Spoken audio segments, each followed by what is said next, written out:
യേശു മിശിഹായിക്ക് സ്തുതിയായിരിക്കട്ടെ. ഇന്ന് നമ്മൾ ധ്യാനിക്കുന്നത് വിശുദ്ധ യോഹന്നാൻ്റെ വിശുദ്ധ സുവിശേഷം 15-ാം അധ്യായം 26 മുതൽ 16-ാം അധ്യായം 4 വരെയുള്ള വാക്യങ്ങളാണ്. യേശുനാഥൻ പരിശുദ്ധാത്മാവിൻ്റെ ആഗമനത്തെക്കുറിച്ചും ആത്മാവ് വന്നു കഴിഞ്ഞാൽ ശിഷ്യന്മാർക്ക് സംഭവിക്കുന്ന ചില കാര്യങ്ങളെക്കുറിച്ചൊക്കെ ഓർമ്മപ്പെടുത്തുകയാണ്.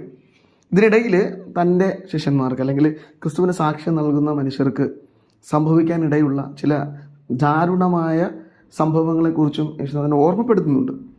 കാരണം യേശുവിൻ്റെ ഏറ്റവും വലിയ പ്രത്യേകത അവൻ തൻ്റെ ശിഷ്യന്മാരെ സ്വീകരിച്ചത് അവർക്ക് വലിയ വാഗ്ദാനങ്ങൾ നൽകിക്കൊണ്ട് മാത്രമല്ല, മറിച്ച് അവർക്ക് വരാനിടയുള്ള ദുഃഖങ്ങളെക്കുറിച്ചും യേശുനാഥൻ നേരത്തെ പറഞ്ഞിട്ടുണ്ട്.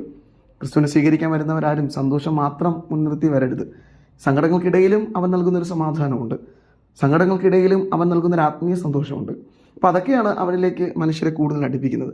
അപ്പോൾ യേശുനാഥൻ ഇവിടെ പറയുന്നൊരു കാര്യം, നിങ്ങളെ കൊല്ലുന്ന സമയം ദൈവത്തിന് ബലിയർപ്പിക്കുന്നു എന്ന് ചിന്തിക്കുന്ന ഒരു കാലം വരും. അതായത് മനുഷ്യർ നിങ്ങളെ കൊല്ലുമ്പോൾ ഞങ്ങൾ ദൈവത്തെ പ്രീതിപ്പെടുത്താനാണ് ഇത് ചെയ്യുന്നത് എന്ന് ചിന്തിക്കുന്ന ഒരു കാലം വരും.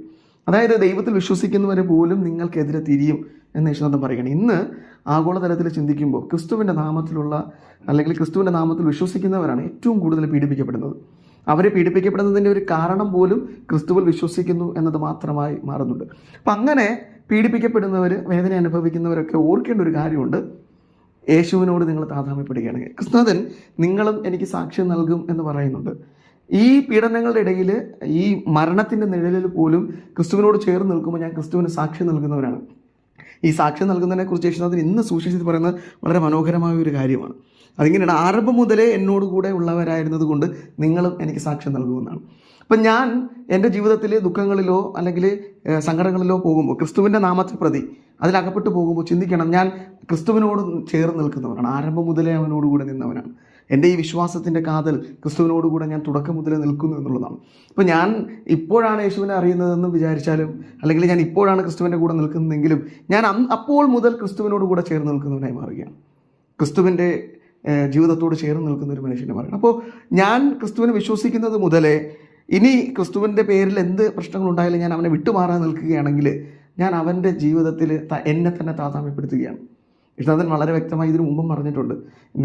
നിങ്ങളോട് ഇങ്ങനെ തിന്മകളൊക്കെ ചെയ്യുമ്പോൾ നിങ്ങൾ ചിന്തിക്കേണ്ട ഒരു കാര്യമുണ്ട്, അവർ എന്നോടും ഇത് ചെയ്തിട്ടുണ്ട്.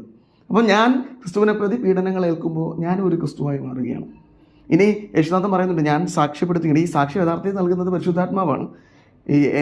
ഞാൻ അയക്കുന്ന സഹായകൻ ഇവിടെ വരുമ്പോൾ അവൻ എനിക്ക് സാക്ഷ്യം നൽകും എന്ന് യേശുനാഥൻ പറയുന്നുണ്ട്. അപ്പോൾ എൻ്റെ ഉള്ളിലും ആത്മാവുള്ളപ്പോഴാണ് ഞാൻ ക്രിസ്തുവിന് സാക്ഷ്യം നൽകുന്നത്. ഞാനും ആത്മാവിനെ വഹിക്കുന്നവനായി മാറുകയാണ്. അപ്പോൾ പീഡനങ്ങളുടെ നടുവിൽ ക്രിസ്തുവിന് സാക്ഷ്യം നൽകാൻ ഞാൻ തയ്യാറാകുമ്പോൾ ഉറപ്പിക്കണം, എൻ്റെ ഉള്ളിൽ ആത്മാവുണ്ട്.